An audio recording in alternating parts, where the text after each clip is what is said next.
গভীর রাতে সারা নামের এক মেয়ে গাড়ি চালিয়ে ফিরছিল। কুয়াশায় ঢাকা রাস্তার মাঝখানে হঠাৎ সে দেখে এক খরগোশ বসে আছে, যার চোখ লাল রঙে জ্বলছে।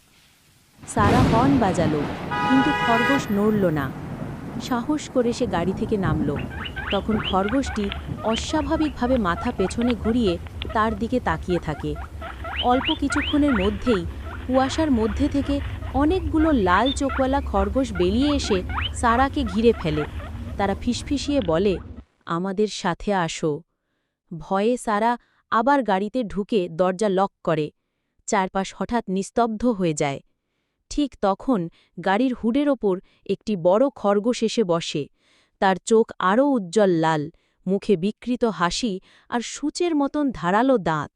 খরগোশটি মৃদু গলায় বলে, তুমি এখন আমাদেরই একজন। সারা আতঙ্কে চিৎকার করে ওঠে। অন্ধকার